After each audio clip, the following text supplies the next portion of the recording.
ഈ ജീവിതത്തിൽ നിങ്ങളെ ഏറ്റവും കൂടുതൽ അറിയാവുന്നത് ആർക്കാണ്? ഒന്ന് കണ്ണാടിയിൽ നോക്കിയിട്ട് വരൂ. ഇപ്പോൾ ആരെയാ കണ്ടത്? നമുക്കല്ലാതെ നമ്മുടെ ലോകത്തെ ഏറ്റവും കൂടുതൽ അറിയാൻ വേറെ ആർക്കാണ് കഴിയുക? നമ്മളൊക്കെ ചിലപ്പോൾ ആരുമില്ലാതെ വളരെ സങ്കടപ്പെട്ടു പോയേക്കാം. ചിലപ്പോൾ വേറെ എവിടെയെങ്കിലുമൊക്കെ വലിച്ചെറിയപ്പെട്ട് ആരെങ്കിലുമൊക്കെ നമ്മളെ വേദനിപ്പിച്ചിട്ടുണ്ടാവാം. പലപ്പോഴും നമ്മൾ ചതിക്കപ്പെട്ടിട്ടുണ്ടാവാം.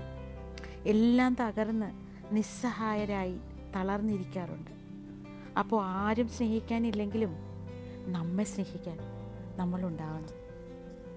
ഈ ലോകത്ത് ഒരാളെപ്പോലെ വേറൊരാളില്ല എന്നറിയാമോ? സ്വന്തമായി വേറിട്ട അടയാളപ്പെടുത്തലുകൾ എല്ലാവരിലുമുണ്ട്. നമ്മുടെയൊക്കെ ജീവിതം മറ്റൊരാളുടെ ജീവിതവുമായി താരതമ്യപ്പെടുത്തുന്നതിൽ യാതൊരു കാര്യവുമില്ല. ഈ താരതമ്യങ്ങൾ സാദൃശ്യങ്ങൾക്കും അപ്പുറത്താണ് ഓരോ ജീവിതമെന്ന് പറയുന്നത്.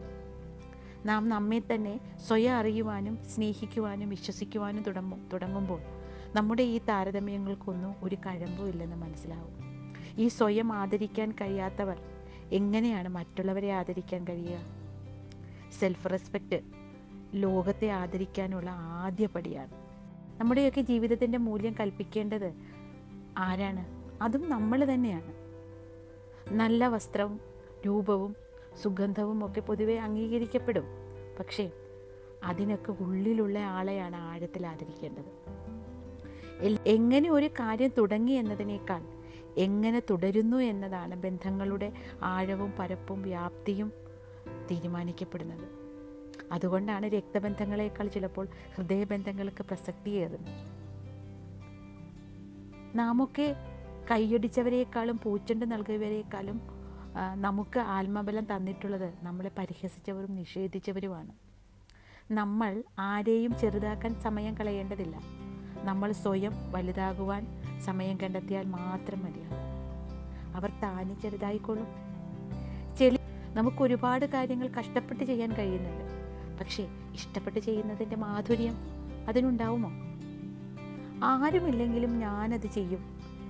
ഞാൻ ചെയ്യേണ്ടത് ഞാൻ ചെയ്യുക തന്നെ ചെയ്യും. ആ ആത്മബോധമാണ് ഓരോരുത്തർക്കും വേണ്ടത്. ഈ വലിയ കാര്യങ്ങൾ മാത്രം ചെയ്യാൻ കാത്തിരുന്നാൽ ഒരിക്കലും ഒന്നും ചെയ്യലുണ്ടാവില്ല. ചെറിയ ചെറിയ തുടക്കങ്ങളാണ് വലിയ വലിയ കാര്യങ്ങളുടെ ആദ്യപടി. പലപ്പോഴും ഉടനടി ലഭിക്കപ്പെടുന്ന പ്രതിഫലങ്ങളുടെ പേരിലല്ല പ്രവൃത്തികൾ വിലയിരുത്തപ്പെടേണ്ടത്. അവയൊക്കെ സൃഷ്ടിക്കുവാനും സാധ്യതയുള്ള പ്രേരണകളും പ്രകമ്പനങ്ങളും കൂടി നാം ഒക്കെ മനസ്സിലെടുക്കണം.